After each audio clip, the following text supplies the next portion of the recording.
Chores on the homestead continue. I'm filling our freshwater tank.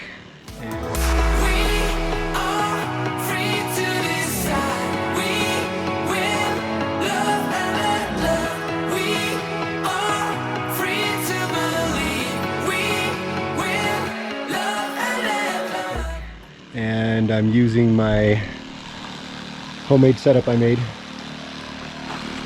And the water's going through this pump powered by that battery. It's going through a two-stage filter that I made. There's a sediment filter and a charcoal filter in there. Two-stage. And then I've got 120 feet of hose that goes all the way over here to my freshwater tank. There it is. Works really good. The water that comes out of this spigot is pressurized from the weight of the water in the tank. The level of the water in the tank right now is about up here, so all that weight actually pushes water out. So my pump doesn't have to work hard to draw the water into it. It basically, the water gets forced into the pump, which makes it work really, really well.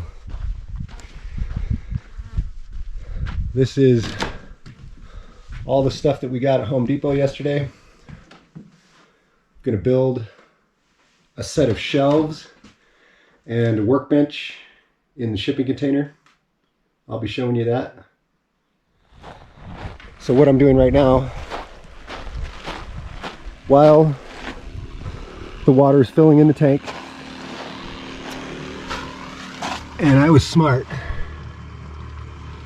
I cut away a section of one of the panels of my RV, and this is my freshwater tank, and I put my own marks on there so I can tell exactly where the level of the water is.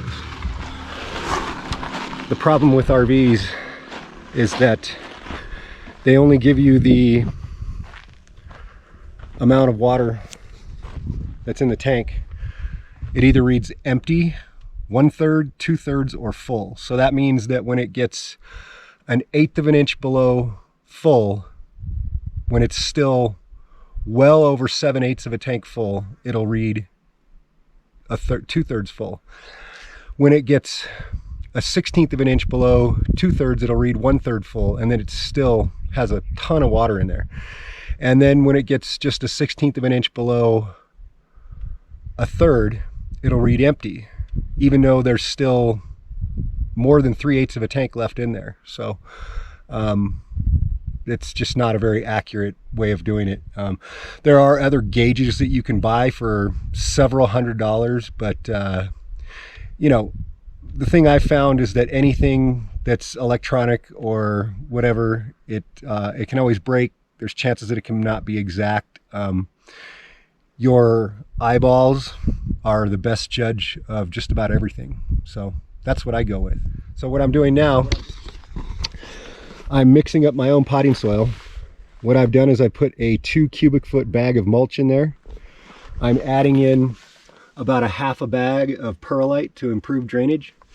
And then I put in probably about 2/3 of a 5-gallon bucket of the natural soil out here, and I'm going to mix it all together, and then I'm going to plant some vegetables in 5-gallon buckets. And the reason why I'm doing 5-gallon buckets is that I can control the amount of water that's used a lot more easily. It'll be a lot easier for me to keep bugs and critters out of them, especially ants and some of the other types of bugs. So I'm going to see how it works.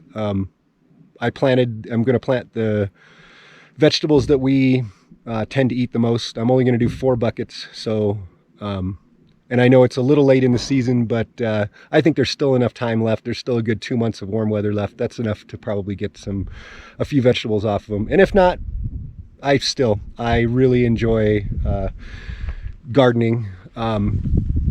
I actually have a lot of experience with gardening. Let's just say that when we lived in Oregon, I had a medical card and I did quite a bit of growing indoors.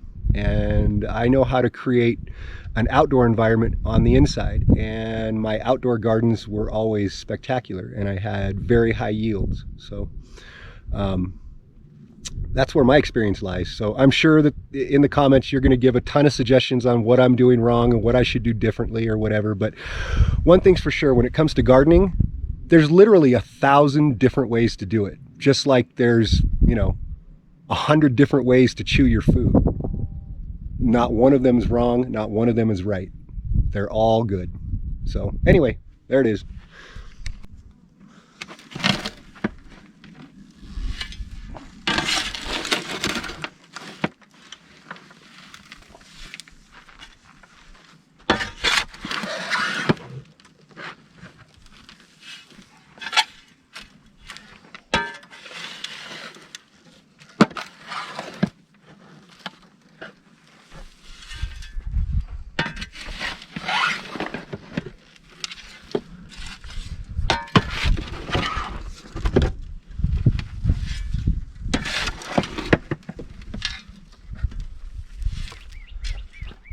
Starting to look pretty good. Starting to look like good potting soil.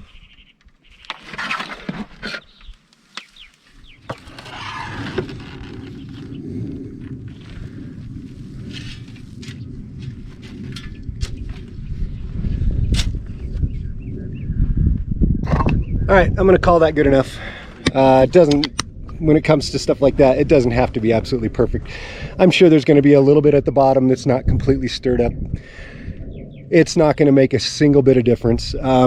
Personally, I probably could go with a little more perlite than this for drainage, but I also wanna try to do a little bit of water retention, just because of how quickly things dry out here. The buckets are going to be above ground. They're going to be in the sunlight. 3 of them are going to be the orange Home Depot buckets, which are probably going to get kind of warm. And let's go over here and see how the water fill is going.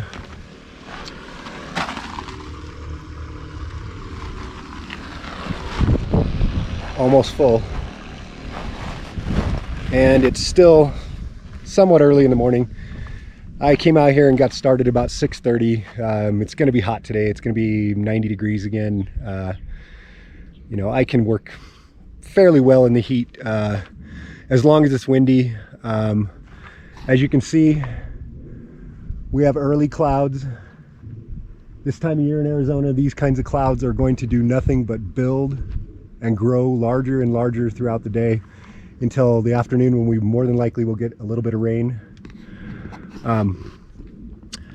If it's windy, I work much better. It sounds strange, but I learned this a long time ago. 1, with exercising, and 2, when it's hot in the summer, it's actually easier to do extreme physical labor in the heat. As long as you can keep yourself from overheating or having a heat stroke, your muscles actually function better when it's warm. It takes a lot longer for them to get fatigued, and it's always worked really well for me. So what I do is I take like an Under Armour shirt, and as long as it's going to be a little bit breezy, I will get the shirt wet about every half hour and wear the shirt wet, and makes a tremendous difference. And then your muscles perform, and you can get a lot more out of yourself all day. And I find that working that way helps me a lot, especially because I'm 49 years old, and at this age, I get tired a lot faster than I did 20 years ago, believe me. Okay, now I'm going to drill some holes in the bottom of the bucket. I'm not gonna...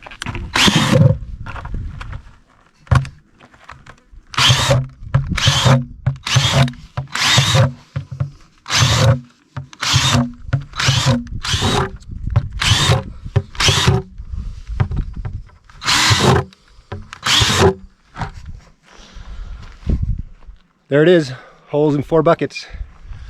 Now I'm going to fill them up.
I'd call that pretty good judgment on how much I had and how much I mixed. Pretty good. Okay, now I'm going to plant the vegetables. And I know this poor zucchini looks terrible. This was the best one that they had at Home Depot. Like I said, it's late in the season. They didn't have very many left. I took the best one that I could find. If you notice, it has new growth at the joints. That's really all that matters. And there's enough leaves to create photosynthesis so that they will grow. So I'm not too worried. What it looks like happened to me is that they overwatered it too many times and it set out in the heat. That'll kill most any plant. We've also got yellow squash, and there's actually 3 plants there, so I could do more buckets than this, but this is all I have mixed for. Now this is going to be an interesting one. It's called a cucamelon plant. Cucamelon. Never had it before, but sounds good to me. Got nice good root growth at the bottom. And old school pickling cucumbers. I love cucumbers, so does Sue. So these are going to be excellent. I'm going to pre-water the buckets a little bit. That's just gravity feed. Gravity feed from the tank.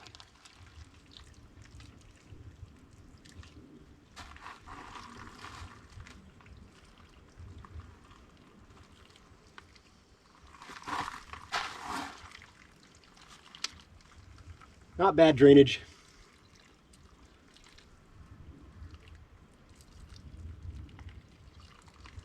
If I was looking for extremely fast growth and I was doing this indoors, I would have the soil drain probably 3 times faster than this.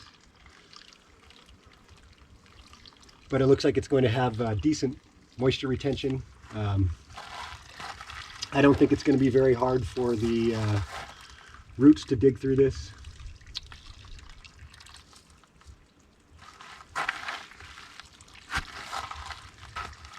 And of course, I've got all kinds of stinging bugs trying to land in the moisture.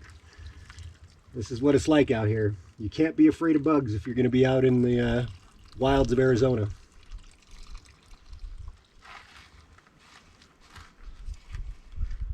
All right, looks good, looks real good. Now what I'm going to do is I'm going to peel it apart. It's about as big as what I think is going to be necessary. Oops. Oh. I'm going to fill each hole up with water and let that drain through. What that's going to do is, where the roots are going to go down first, it's going to get a channel of water going all the way down. It could have a little better drainage. There's a lot of clay in the soil here, and it's definitely showing.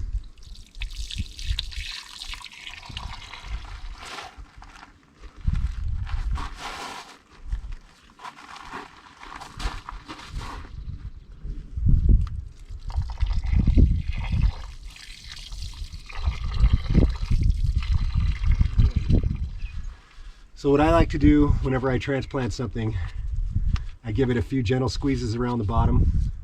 I'll turn it over very gently in my hand, bring it out.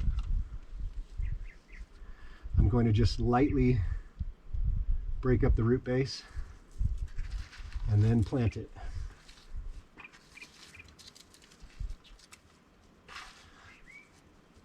You want to be kind of gentle with the roots until they're very well established. It's the easiest way to kill a small plant.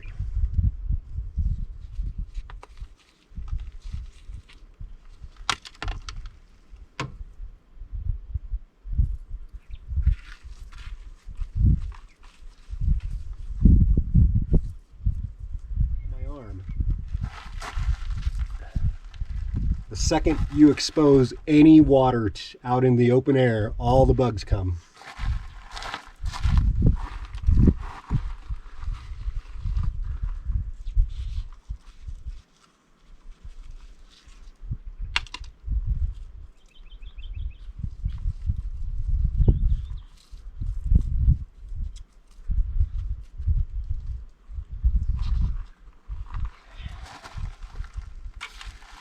if I can keep from being stung.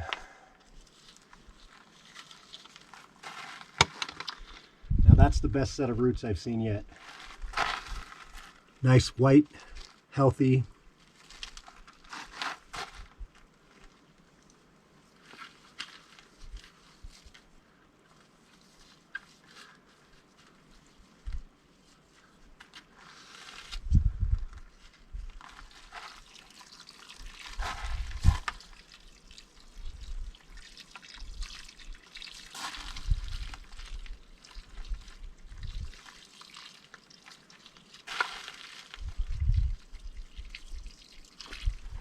Now you might have noticed that I didn't do very much watering directly on the actual plant that I took out of the container. I mainly focused the water on the area around it. It's because you want it to start to try to grow out of its own soil, and you want the roots to try to seek where the water is. That's one of the things that works the best. If I still had all of my supplies that I used to have, I would have put a root stimulant in the soil. I would have also used a early stage growth stimulant, and I would use probably 2 different types of organic fertilizer mixed together. For this, I'll probably just get whatever I can find at the local store. I'm not too concerned. I would like it to be organic, but I don't know what they'll have, so we'll see. Anyway, that's it. Mixed, transplanted, done.